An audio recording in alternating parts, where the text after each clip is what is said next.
ಒಂದು ಸಣ್ಣ ಊರು, ಬಹಳ ಜನ ರೈತರು ಆ ಊರಲ್ಲಿ ಇರೋರು, ತುಂಬಾ ಶಾಂತಿಯಿಂದ ಸೌಹಾರ್ದದಿಂದ ಎಲ್ಲರೂ ಬದುಕಿದ್ರು. ಆ ಊರಿಗೆ ನಾಯಕರಾಗಿದ್ದವರು ಶ್ರೀನಿವಾಸ ಗೌಡರು ಅಂತ. ಊರಿಗೆ ಹಿರಿಯ ಮನುಷ್ಯ, ತುಂಬಾ ಗೌರವಸ್ಥ. ಅವ್ರ ಮಾತನ್ನು ಯಾರೂ ತೆಗೆದು ಹಾಕ್ತಿರ್ಲಿಲ್ಲ. ಊರಿನಲ್ಲಿ ಯಾವುದೇ ಕೆಲಸ ಆಗ್ಬೇಕಾದ್ರೂ ಗೌಡ್ರದೇ ಕೊನೆ ಮಾತು. ಗೌಡ್ರ ಮಾತಿಗೆ ಅಷ್ಟೊಂದು ಬೆಲೆ, ಗೌರವ. ಆದ್ರೆ ಅವ್ರ ಹೆಂಡತಿ ಮಾತ್ರ ಬಹಳ ಅಹಂಕಾರದವಳು. ಆಕೆ ಯಾರ ಬಗ್ಗೆನೂ ಒಳ್ಳೆ ಮಾತಾಡಿದವಳಲ್ಲ. ತಾನು ತುಂಬಾ ಹಣವಂತಲು, ಒಂದು ದರ್ಪ ಬೇರೆ, ಗೌಡತಿ ಅಂತ ಒಂದು ಅಹಂಕಾರ. ಹೀಗಿದ್ದಾಗ ಊರಿಗೆ ಒಂದ್ಸಲ ಒಬ್ಬ ಮಹಾತ್ಮರು ಬಂದರು. ಅವರು ಮಹಾಜ್ಞಾನಿಗಳು ಅಂತ ಕೆಲವರು ಹೇಳೋರು, ಸಿದ್ಧಿ ಪುರುಷರು ಅಂತ ಕೆಲವರು ಹೇಳೋರು. ಸಾಯಂಕಾಲ ಅವ್ರ ಪ್ರವಚನ ಆಗ್ತಿತ್ತು ಊರ ಹೊರಗೆ. ದೊಡ್ಡ ಮರದ ಕೆಳಗೆ ಜಮಖಾನೆ ಹಾಸ್ಬಿಡೋರು, 100 ಜನ ಕೂತು ಅವ್ರ ಪ್ರವಚನ ಕೇಳಬೇಕು. ಈ ಗೌಡತಿ ಮಾತ್ರ ಹೋಗ್ಲಿಲ್ಲ. ಆಕೆ ಹೋಗ್ಬೇಕು ಅಂತ ಆಸೆ ಇರಲಿಲ್ಲ ಅಂತಲ್ಲ, ಇತ್ತು. ತಾನು ಹೋದ್ರೆ ಎಲ್ಲ ಸಾಧಾರಣ ಜನರಿಗೆ ತಾನು ಇರೋಕಾಗಿತ್ತಲ್ಲ, ಹಂಗಾಗ್ಬಾರ್ದು ಅಂತ. ಹಾಗಿರುವಾಗ ಒಂದ್ ದಿವ್ಸ ಮನೆ ಮುಂದೆ ಯಾರೋ ಬೆಳಗ್ಗೆ ಭವತಿ ಭಿಕ್ಷಾಂದೇಹಿ ಅಂತ ಕೂಗಿ ಧ್ವನಿ ಕೇಳಿಸ್ತು. ಮುಂದೆ ಬಂದು ನೋಡಿದ್ರೆ ಅದೇ ಮಹಾತ್ಮರು ನಿಂತಿದ್ದಾರೆ ಮನೆಗೆ ಭಿಕ್ಷೆ ಬೇಡೋದಕ್ಕೆ. ಆಶ್ಚರ್ಯ ಆಗೋಯ್ತಕ್ಕೆ, ಸಂತೋಷನಾಯ್ತು. ಯಾರನ್ನು ಹೋಗಿ ನೋಡ್ಲಿಕ್ಕೆ ತನ್ನ ಅಭಿಮಾನ ಅಡ್ಡ ಬಂದಿತ್ತೋ ಅವರೇ ಮನೆ ಮುಂದೆ ಬಂದಿದ್ದಾರೆ. 1 ನಿಮಿಷ ಇರಿ ಅಂತ ಹೇಳಿ ಒಳಗಡೆ ಓಡಿ ಮನೆಯಲ್ಲಿ ಅಡಿಗೆ ಇತ್ತಲ್ಲ, ಆಹಾರ ಇತ್ತಲ್ಲ, ಉತ್ತಮವಾದ ಹಣ್ಣು ಆಹಾರ ಎಲ್ಲ ತಂದು ಮಹಾತ್ಮರ ಭಿಕ್ಷಾ ಪಾತ್ರೆ ಹಾಕಿದ್ಲು. ಆಕೆ ಹರಸಿ ಅವ್ರ ಮುಂದೆ ಹೊರಟರು. ಆಗಾಕೆ, ಸ್ವಾಮಿ, ಒಂದು ವಿಷಯ, ನನಗೆ ಭಗವಂತನ ಬಗ್ಗೆ ತಿಳ್ಕೊಳ್ಬೇಕು ಅಂತ ತುಂಬ ಆಸೆ ಇದೆ. ನಾನು ಸ್ವಲ್ಪ ಆ ಭಗವಂತನ ನೋಡೋದು ಹೇಗೆ, ಆ ಅಧ್ಯಾತ್ಮದ ಬಗ್ಗೆ ಸ್ವಲ್ಪ ಉಪದೇಶ ಮಾಡ್ತೀರಾ ಅಂತ ಕೇಳಿದ್ಲು. ಆಕೆ ಒಂದು ಕ್ಷಣ ದಿಟ್ಟಿಸಿ ನೋಡಿದ್ರು ಅವರು. ತಾಯಿ, ಇವತ್ತು ಹೊತ್ತು ಹೆಚ್ಚಾಗಿದೆ, ಇವತ್ತು ನಾಳೆ ಬರ್ತೀನಲ್ಲ ಭಿಕ್ಷೆಗೆ, ಅವಾಗ ಹೇಳ್ತೀನಿ ಅಂತ ಹೊರಟು ಬಿಟ್ರು. ಮರುದಿನ ಗೌಡತಿ ತನ್ನ ಮನೆಗೆ ಮಹಾತ್ಮರು ಬರ್ತಾರೆ ಅಂತ ಹೇಳಿ ಬೇಗ ಎದ್ದು ಮನೆಯನ್ನೆಲ್ಲ ಶುಚಿ ಮಾಡಿ ತಾನು ಸ್ನಾನ ಮಾಡಿ ಅತ್ಯಂತ ರುಚಿಕರವಾದ ಪಾಯಸ ಮಾಡಿಟ್ರು.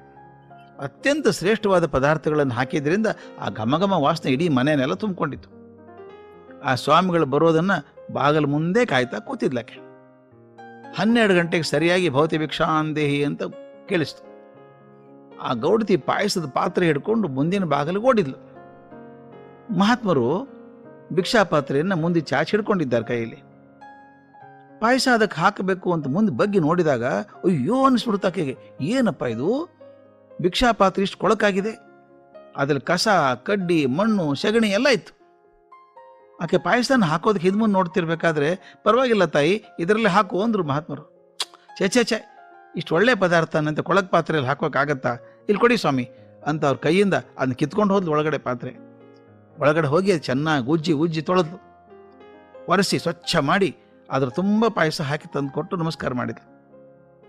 ಆ ಪಾತ್ರೆಯನ್ನು ತಗೊಂಡ್ರು ಸನ್ಯಾಸಿಗಳು, ಆಶೀರ್ವಾದ ಮಾಡಿ ಮುಂದೆ ನಡೆದ್ರು. ಗೌಡತಿ ತಡೆದ್ಲು ಅವನ್ನ.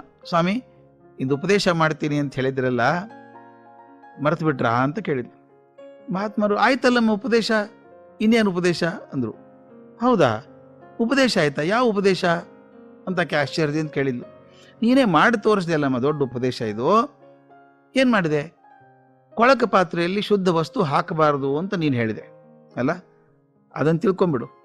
ನಿನ್ನ ಮನಸ್ಸು ಅನ್ನುವಂಥ ಪಾತ್ರೆಯಲ್ಲಿ ದ್ವೇಷ, ಅಸೂಯೆ, ಅಹಂಕಾರ, ಕೋಪ, ತಾಪ ಇಂಥ ಕೊಳಕು ತುಂಬಿದಾಗ ಅದರಲ್ಲಿ ಪರಿಶುದ್ಧವಾದಂಥ ಪರಮಾತ್ಮನ ಚಿಂತನೆ ಹಾಕೋಕ್ಕಾಗೋಲ್ಲಮ್ಮ. ನಿನ್ನ ಮನಸ್ಸನ್ನು ಶುದ್ಧ ಮಾಡ್ಕೋ, ಭಕ್ತಿ ತಾನಾಗಿ ಇಳಿದು ಭಗವಂತನ ದರ್ಶನ ಆಗ್ತದೆ ಅಂತ ಹೇಳಿ ಹೊರಟು ಬಿಟ್ರು ಮಹಾತ್ಮರು. ಅವರ ಮಾತು ಆಕೆ ಮನಸ್ಸಿನೊಳಗೆ ನಾಟಿ ತನ್ನನ್ನು ತಿದ್ದುಕೊಂಡ್ಲಂತೆ ಗೌಡತಿ. ಈ ಮಾತು ನಮಗೂ ಅನ್ವಯ ಆಗತ್ತೆ ಸ್ನೇಹಿತರೆ. ಮನಸ್ಸೇ ಎಲ್ಲದಕ್ಕೂ ಕಾರಣ. ಮನ ಏವ ಮನುಷ್ಯಾಣಂ ಕಾರಣಂ ಬಂಧ ಮೋಕ್ಷಯೋಹೋ ಅಂತ. ಬಂಧಕ್ಕೂ ಬಿಡುಗಡೆಗೂ ಮನಸ್ಸೊಂದೇ ಕಾರಣ. ಒಂದು ಕೀಲಿ ಕೈ, ದಯವಿಟ್ಟು ನೋಡಿ ಹೇಗಿದೆ, ಕೀಲಿ ಕೈ ಒಂದೇ. ಬೀಗವನ್ನ ಲಾಕ್ ಮಾಡೋದಕ್ಕೂ ಅದೇ ಕೀಲಿ ಕೈ, ತೆಗೆಯೋದಕ್ಕೂ ಅದೇ ಕೀಲಿ ಕೈ.